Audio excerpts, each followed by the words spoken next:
ایمانیات میں بعث بعد الموت، مر کر دوبارہ زندہ ہونا، اس پر بھی ایمان لانا ہے۔ اللہ رب العزت نے اس کے کئی نمونے اور مثالیں بیان فرمائی ہیں۔ اس عقیدے سے متعلق کی آیات کی تفسیر حضرت مولانا عبدالکریم پارک صاحب سے سنیے۔ حضرت ابراہیم علیہ السلام بعث بعد الموت کی کیفیت کو آنکھوں سے دیکھنا چاہتے تھے۔ انہوں نے اس کا مطالبہ کیا۔ سورت نمبر 2 آیت 260، وَإِذْ قَالَ إِبْرَاهِيمُ رَبِّ أَرِنِي كَيْفَ تُحْيِي الْمَوْتَى قَالَ أَوَلَمْ تُؤْمِنْ قَالَ بَلَى وَلَكِنْ لِيَطْمَئِنَّ قَلْبِي قَالَ فَخُذْ أَرْبَعَةً مِّنَ الطَّيْرِ فَصُرْهُنَّ إِلَيْكَ ثُمَّ اجْعَلْ عَلَى كُلِّ جَبَلٍ مِّنْهُنَّ جُزْءًا ثُمَّ ادْعُهُنَّ يَأْتِينَكَ سَعْيًا وَاعْلَمْ أَنَّ اللَّهَ عَزِيزٌ حَكِيمٌ۔ حضرت ابراہیم علیہ السلام نے اللہ کے حکم کے مطابق مور، مرغا، کوا اور کبوتر 4 جانوروں کو خوب پہچان کر اپنی طرف مانوس کر کے ذبح کر کے ان کا گوشت آپس میں خوب ملا کر ایک کر لیا۔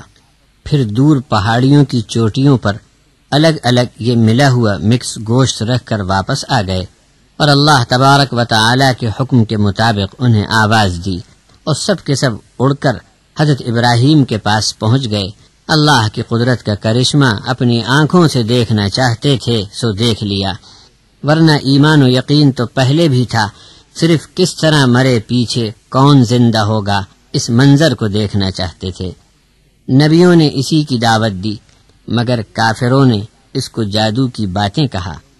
سورت نمبر 11 ہود علیہ السلام کی آیت 7 ہے، یعنی نبی کی یہ بات کہ موت کے بعد زندہ ہو کر اللہ کے حضور پیشی ہوگی اور اپنے اپنے عمل کا بدلہ پانا ہے، تو یہ بات کافروں کو ایسی ناممکن اور اچنبے والی لگی کہ کہنے لگے کہ یہ باتیں جادو کی ہیں۔ مر کر زندہ ہونا ہے، کیسی پیاری مثال دی۔ سورۃ الرعد آیت 5 ہے، وَإِن تَعْجَبْ فَعْجَبٌ قَوْلُهُمْ أَإِذَا كُنَّا تُرَابًا أَإِنَّا لَفِي خَلْقٍ جَدِيدٍ۔ حضرت مولانا عبدالکریم پارک صاحب فرماتے ہیں، زمین کی پیداوار، باغ باغیچے، کھیت کھلیان، غلہ پھل سبزی، زمین کا پھٹنا، بیج کا زمین میں سڑ گل کر پھر نئی زندگی میں آنا اور خوب آنا، یہ دیکھ کر آدمی اللہ تبارک و تعالی کی قدرت کی نیرنگیوں پر تعجب کرے گا۔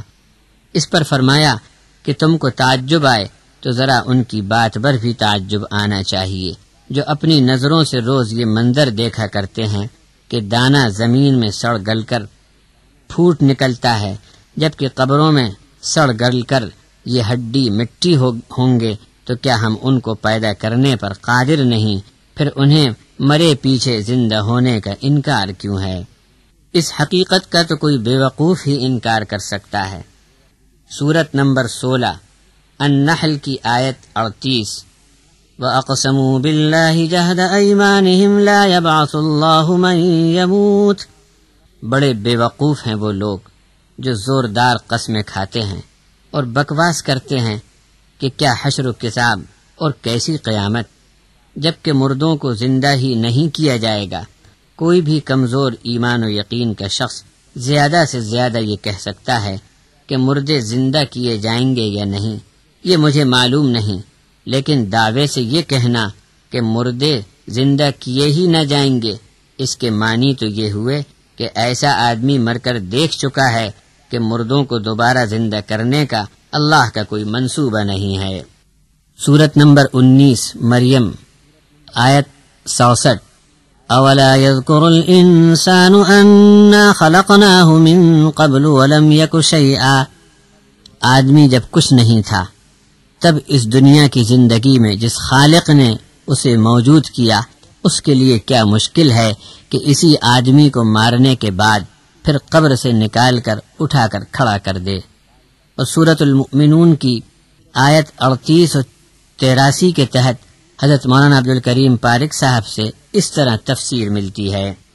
معلوم ہوتا ہے کہ اس پیغمبر کے مخاطب لوگ اللہ کو مانتے ہوں گے، تبھی تو جواب میں بولے کہ اس شخص نے اللہ کے حوالے سے ایک جھوٹ بات چلا رکھی ہے کہ مرنے کے بعد زندہ ہو کر اللہ کے دربار میں جواب دینا ہے، جبکہ ہمارے خیال میں بس اسی دنیا میں ہم مرتے جیتے ہیں اور اللہ ہم کو اچھے برے کا پھل یہیں دے دیتا ہے، اور کہاں کا حساب کتاب اور جو کچھ ہے یہی ہے۔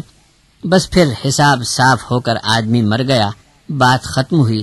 اچھے برے عمل کی جزا و سزا اللہ اسی دنیا میں دے دیتا ہے۔ بس ہم نے زندگی پائی، کام کیا اور مر گئے، بات ختم ہو گئی۔